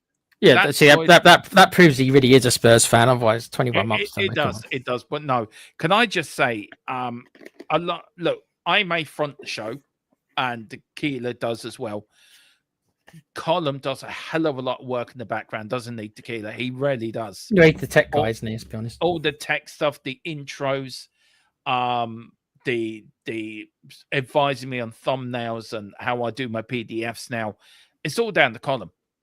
So guys, give him a lot of love in the comments. He really does a hell of a lot behind the back seat, and this channel wouldn't survive without him, would it, Tequila?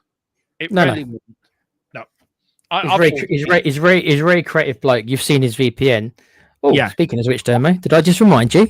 Yeah, it did. Thank you very much. I'm going longer than I thought. I didn't think I'd be going this long tonight, but I've enjoyed this. Right. Do you want to introduce it, or should we? We'll leave him up there. Now he is a famous actor, or something else, isn't he? He's something to do with LA Knight, but I reckon that's his alter ego. Well, my feeling. He's still trying to be that WWF wrestler. Yeah, LA Knight. He wants to be him. He's got pictures of him on his wall. He's told me this. Pictures of him on his wall. So this was his excuse to try and do his American accent. Yeah. Listen, guys, if you think he does a good American accent, because he says, "Let me talk to you, but I'm going to stop messing about." Let me start it, and that's what people think. Let's hear this very quickly. Let me talk to you. A little reference there, but I'm going to stop messing about. There you go. What do you reckon? Let us know in the chat. Do you think he is actually an American Irish actor? Cillian O'Connor starred in many great films as Doncaster Blinders. He starred in My Left Right Foot. He did star in the Batman film as well as the Doorman, a very famous Batman villain, as well. I don't know what the Doorman would do to scare you. I thought he was talking about someone else then. Yeah, I remember. No. It's an awful. Even common mitts is an awful accent. There you go. It's getting changed at the weekend. Wow. But there you go. And here he is talking about our channel sponsor, Private Internet Access, as he chases Batman around Gotham City, trying to get Bruce Wayne to say, get this PDF. You need it for the Batcave. Here's Colin. Let me talk to you. A little reference there. But I'm going to stop messing about. I'm going to talk to you about Private Internet Access, the best VPN in the land. Now, when you're online, you may not realize, but all of your data is there for the taking by anybody. With a VPN such as Private Internet Access, your data is safe and secure, streamlined, and nobody else can get hold of it. That's why I use one anyway. VPN's very easy to use. Private Internet Access, all you got to do is log on your phone, select where you want to be. So I want to be in America, and I click go, and there we are. You can also link up your devices to it from your phone if that is easier for you. It's available on a lot of platforms as well, as you can see, and you can use it for a very, very big range of things. So that's even better as well. You can use it, like I said, on all your devices, smartphone, tablets, gaming consoles, and stick it on your modem. And it's unlimited devices. One equals all. It's available all across the world, and it works perfectly. What they do is they mask your IP address, so pesky 3 o'clock kickoffs aren't an issue anymore, and they're independently audited, so there's no logs, 30 million customers, and 4.5-star Trustpilot rated excellent review. Private Internet Access. Get yours now. Yes, get yours now. No. Now. Yeah.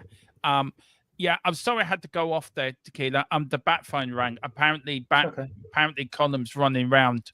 I'm chasing Batman all over the place. There's a lot worse things he could be chasing, Dermo. So yeah, well, glad you said apparently it was Catwoman and Batgirl are still there as well. Oh, well, you can have Batgirl, but I'll be chasing Michelle Pfeiffer Catwoman. Leave that one to me. Oh, do you know what? Just very quickly, do you know Julie, the original Catwoman from the original Batman, Julie Newmar. Yep. Thank you, Mrs. Tron. Yeah, she was good. Yeah, she was. Yeah, but you had Michelle Pfeiffer, and then you had Kim Basinger. I'm no, team was it Kim Basinger. Kim Basinger. No, Kim Basinger was in the first Batman, but as the girlfriend, she was. She was in Batman. She was Vicky Vale. Vicky Vale. Yeah, who is the one in Batman Forever? No, Batman, the one with Val Kilmer. Yeah. Not Michelle Pfeiffer. She was in the second one with Michael Keaton. Who is actually my Batman, by the way. I don't know why I'm talking about this. Michael Keaton is my Batman. Mine too. Yeah. No. Just no, Sean. No. Halle Berry. No. Oh God. No. That film should never be made. That film should be put into a dustbin somewhere, forgotten about, and burnt. Sorry. She was very good as a Bond girl and die another day. I'll give her that. She wasn't very good in X-Men. Did you hear her African accent in X-Men? Terrible. I thought she was quite good in X-Men. Maybe after she dropped the accent, which she did for the later films, but anyway, let's go just quickly on for the last bit. But then we will finish off because my dinner's nearly ready. And I'm hungry. So let's get there. We got here this last bit. Former Spurs target Johnny Cansado, the American signs for Atletico Madrid. Depending on who you talk to, Tottenham Hotspur have either dodged the bullet or missed out on signing a needed number 6 in the race, which they were in pole position. You'll probably recall that, and the exchange for selling the Celso back to Betis and Tottenham receiving a priority option to sign Casado in the opening few weeks of the window, summer transfer window. However, Johnny was said to prefer signing for Atletico for over a move to England.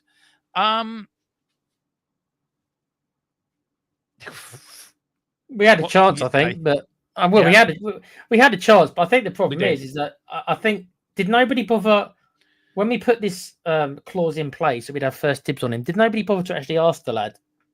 Do you actually want to come to Tottenham, mate? Do you know? I'd love to be in the fly in the wall when these transfers happen. Right, we want that player. Yeah, he's coming. Does then it actually stop? You're right, and say, where would you like to play? I mean, I'm not sure anyone asked him, and then somebody said to him, "Hey, do you want to come to Spurs?" And he's like, "No, I'm good. I don't want to go to England. I'd rather stay in sunny Spain," which a lot of them do, as you know, Dermo. I don't really want to go to miserable England where it's dark all the time. Atletico Madrid want me, and they're like the third biggest club in Spain. So it's like I'm good. It's like no, you're going there. It's like in Ireland we have like cattle markets over here, right? We sell sheep and cows and everything, right? It's like that for players. They stick them all in the middle of a market or all in the middle of a thing. There's a fella banging the thing, shouting these figures out, and people going, "Yeah, I love him." Meat market, Dermo. Meat market. Yeah, exactly. Just a few more. We'll go over these last few comments. Sean said the film was trash. She was just the best looking one. No, Michelle Pfeiffer. I'll put her in second place, but I got to go with Michelle Pfeiffer, number one for me. Yeah. But that was the Batman we grew up with, wasn't it, Tequila? Well, that's what I mean. Teenage Tequila was very much interested in Michelle Pfeiffer. I always say it, and I say it now. Jack Nicholson was the best Joker.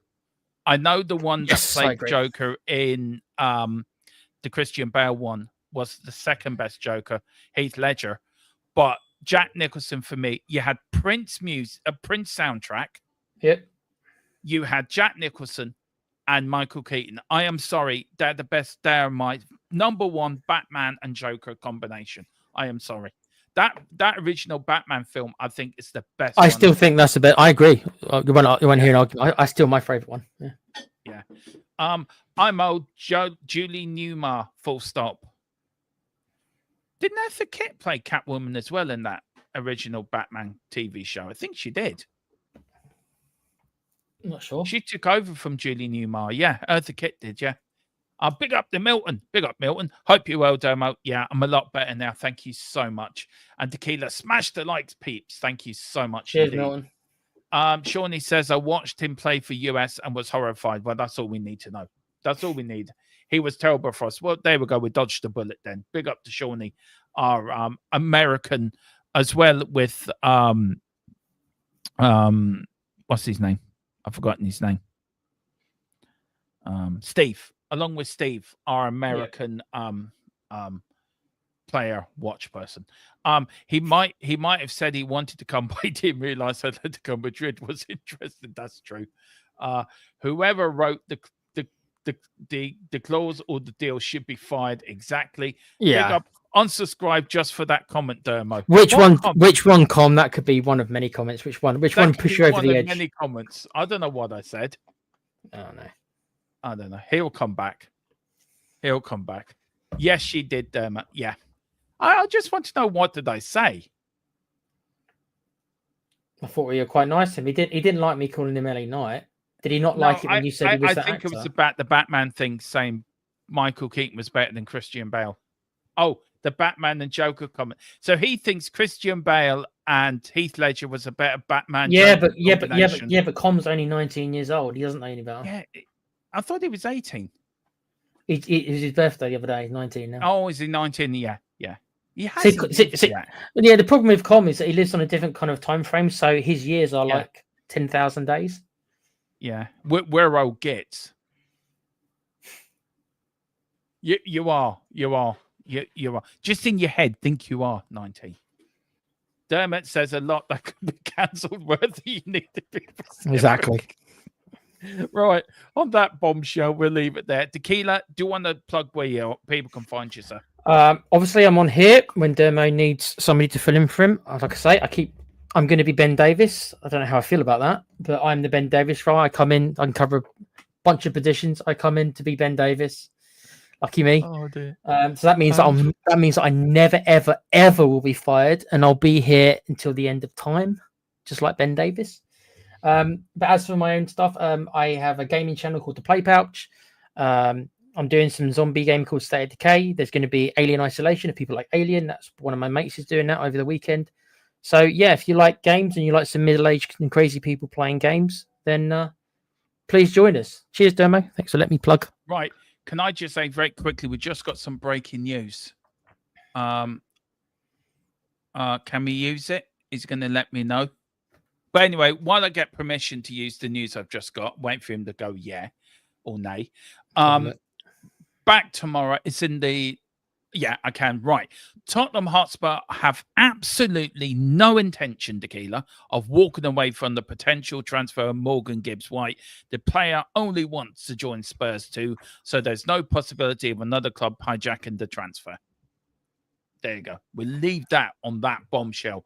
We're back tomorrow at 1 with the Irish Lads Talk Spurs. Me, Paul, and I think Rhino's joining us.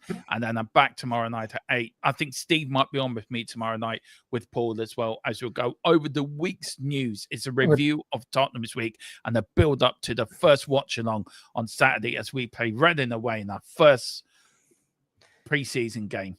And well, that's it. Dermo, it's my last show. Unfortunately, I've just been transferred to Wrexham, according to the chat. Have you? They want me to go to Wrexham, so I'll be signing for Wrexham soon. So long, No, everyone. you're not going. You're not going. You're not going. Me and Ben Davies are both going to go to Wrexham. No, we're going to create the new Welsh and Scottish mafia. Just watch. No, you're not going. You're not going.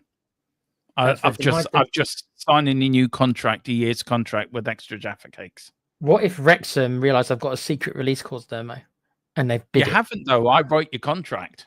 Yeah, but maybe someone else took over. You know, maybe my contract is written by someone else. You took over, like the Forest chairman's claiming, and you didn't realise that. Well, I had this release clause. I'll sue you. I'll sue whoever takes you. I'm going to be the Forest chairman. I'm going to play that card. On that bombshell. See you later. See you tomorrow. Bye bye. Bye bye. Some rain to fall.